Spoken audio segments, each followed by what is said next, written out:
be talking to Lord Brian Urso. Is it Urso? Yes, you got it first time. Perfect. From Gideons Mob, and his beautiful dog, Emma Peel. Emma Peel. Oh my God, Emma is such a cutie. I've seen pictures of Emma on Twitter. Sorry, excuse me while I just melt. Okay? Yeah, she pops up everywhere. She's the official mascot for the band. Coco won't be in here. He's outside having fun with the bones. So yeah. Well, she's beautiful. I need to ask you before we start. Are you really a lord?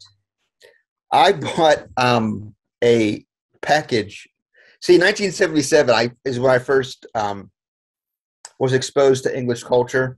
Yeah. And I got into the Avengers TV show and Doctor Who and James Bond. Okay. And I was only like 5 then.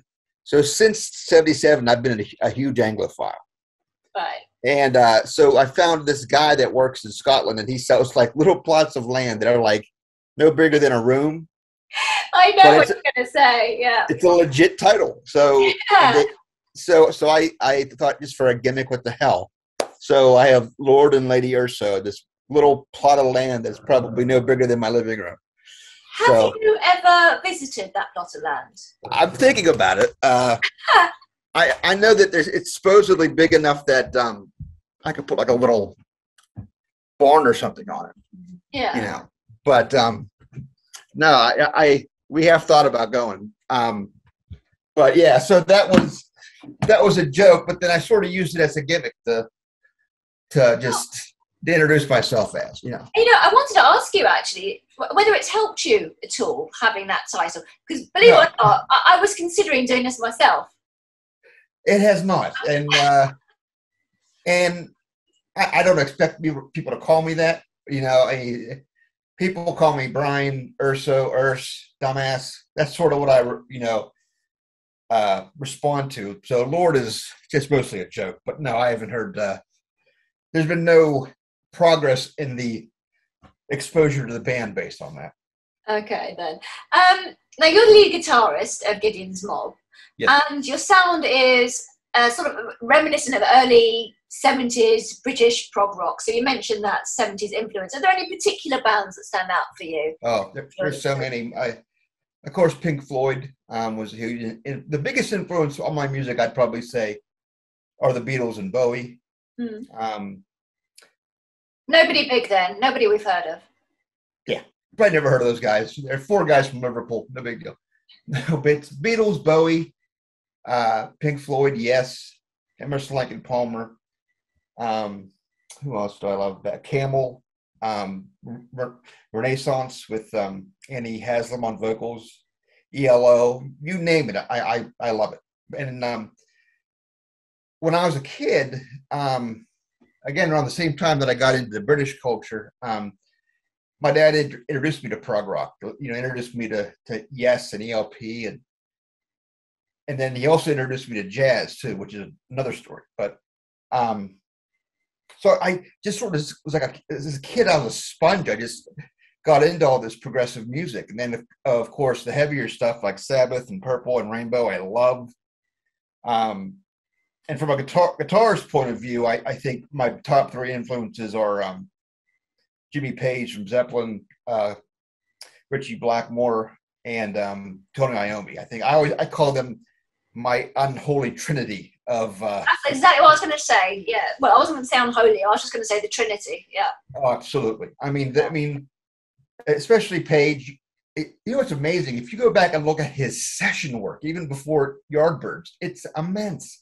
Like it, and so I mean, people don't realize what an actual musician that guy is. I mean, he can read, write notes, everything, you know. And so those are my top 3, and those bands, the ones that I mentioned, are probably the biggest influences, you know. And of course, Maiden is a huge influence. A lot of people don't, and I get fights from people in the metal and progressive rock community, but I've considered them since day one a progressive metal band. Yeah, hands down.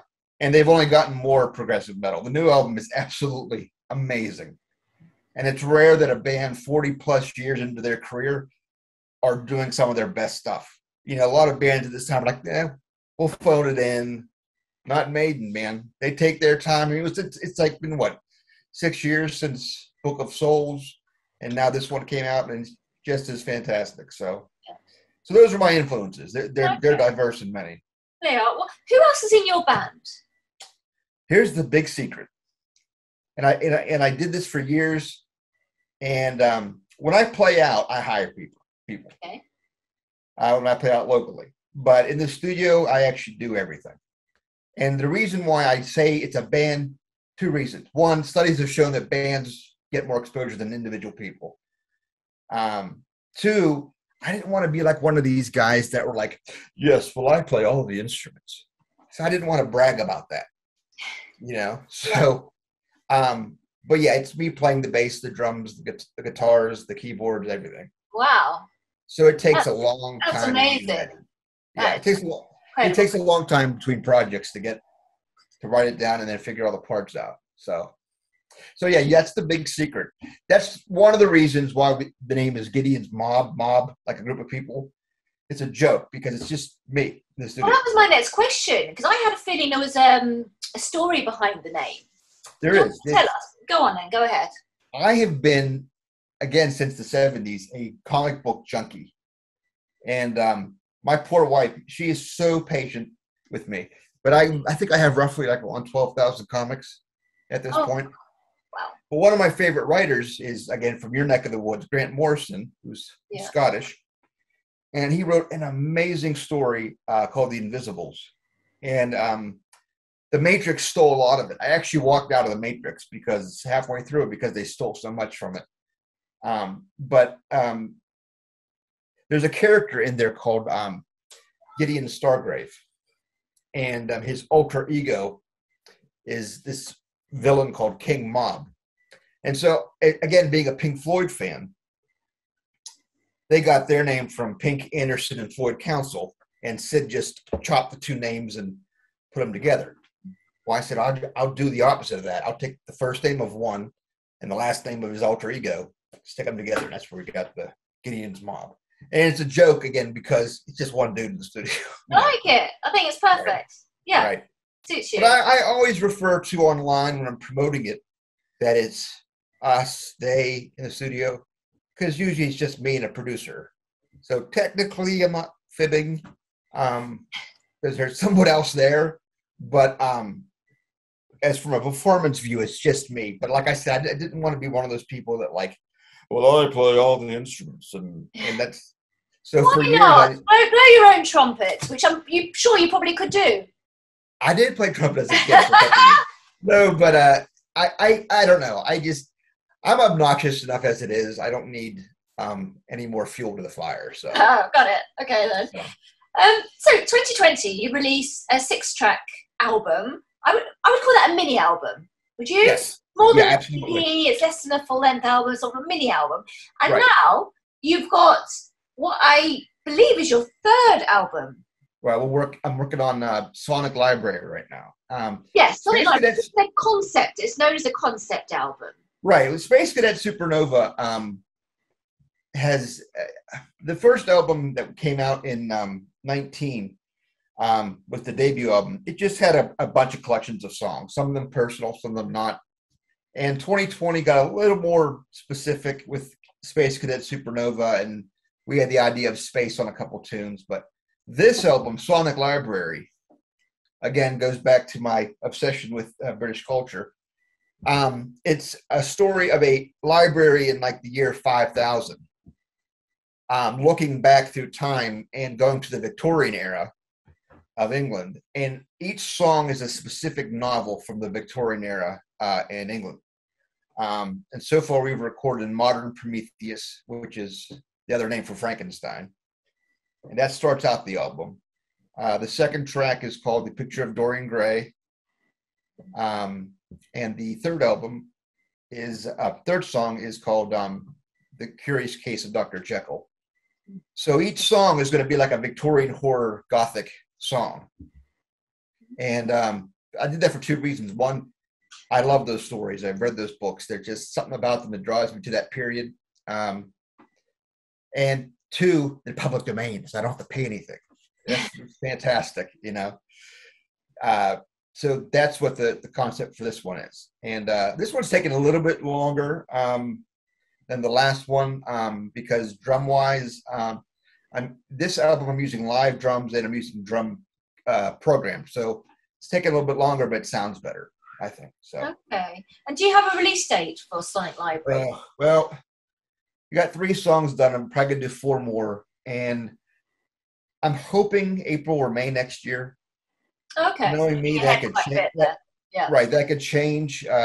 If I can get some of these songs done quicker, it might be February or March, but I'm shooting April, May just to be conservative on it. So okay.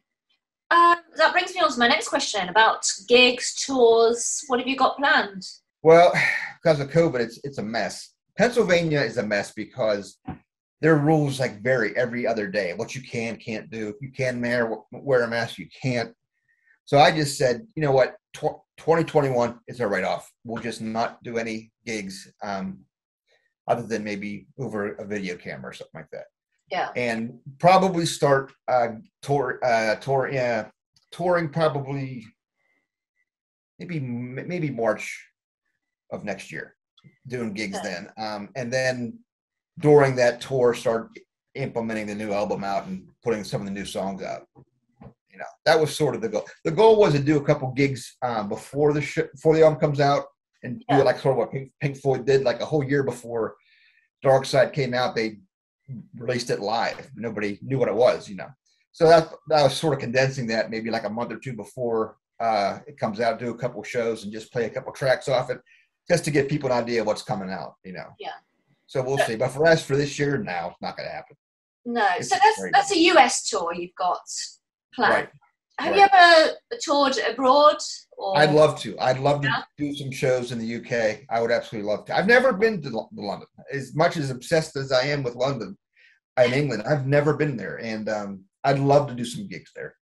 I'd love to. Yeah, I know there's a lot of issues now with overseas bands coming to tour over here. And the same thing, like every day they're changing the rules over there. Yeah, you know, that's it. Thing. And Brexit, I mean, that's not going to be something that will affect you necessarily, but there's just so many issues now with touring bands. There's a lot of stuff going on in England. But I never liked it when bands said, well, we're this.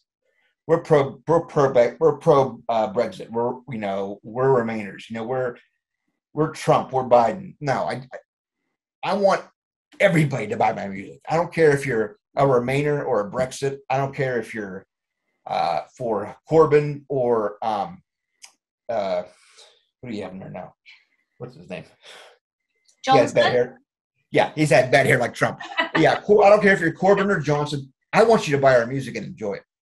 You know, and Corbyn's gone now. He's not. No, he's gone. Right, right. But my whole view of politics is at the end of the day, they're all full of shit. I don't care if you're left or right. They don't care about you. They only care about you during election time. Yeah, of course. And they care about getting a vote, staying in power. That's it. That's all they want. And President Truman had a great quote. He says, "If you leave office with more money than you had going in, you're a crook." And that man drove himself home on the last day of work.